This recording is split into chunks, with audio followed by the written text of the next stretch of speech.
Hey everyone, in this video we'll learn how to find an arithmetic series. So we already know all about arithmetic sequences. So one example of an arithmetic sequence, if we open up our curly brackets, is 3, comma 5, comma 7, comma 9, comma 11. You could tell this is an arithmetic sequence because there's a common difference. Every consecutive term is just added by 2, plus 2, plus 2, plus 2, plus 2, so 2 is the common difference. And that's how you know it's an arithmetic series, or an arithmetic sequence.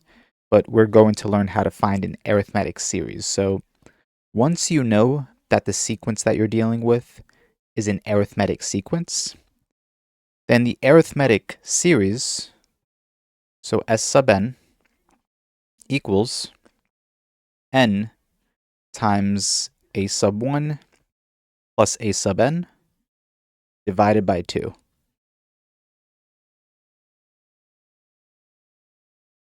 So once you know it's an arithmetic sequence, then you could use this formula to find any partial sum or even the series of your sequence. So let's say we want to find the series of this sequence right here. There are 5 terms, 1, 2, 3, 4, 5. So let's go ahead and plug it, n for 5.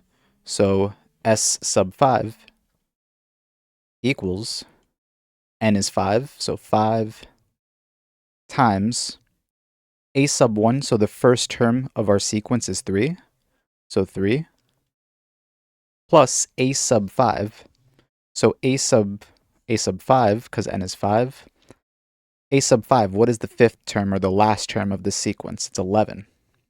So we're going to replace a sub 5 with 11,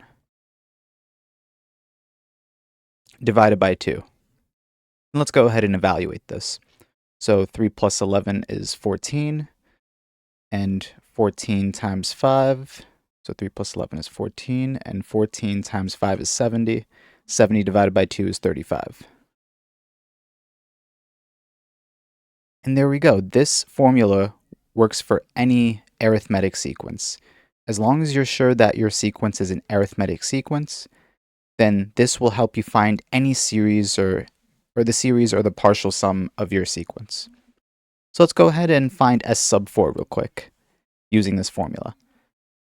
So S sub 4 equals, so our n is 4, 4 times a sub 1 is 3, the first term, so 3 plus, and then we're going to add it with a sub 4, so the fourth term, 1, 2, 3, 4, it's 9, so 3 plus 9, divided by 2. So 9 plus 3 is 12, 12 times 4 is 48, and 48 divided by 2 is 24. So the partial sum of this sequence, the partial sum of the first 4 terms is 24 of this sequence. So this formula works for any of them. And we'll go through one more example. Let's say we have a half, 1, 3 halves, 2, 5 halves, ... All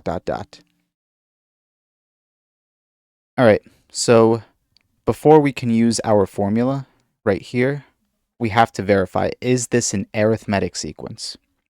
Well, is there a common difference? Well, to go from a half to 1, you're just adding a half.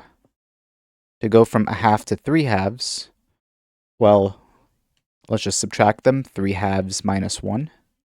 And this is just subtracting fractions. So 3 halves minus 1 is just 2 halves, which is a half. So to go from 1 to 3 halves, that's also adding a half.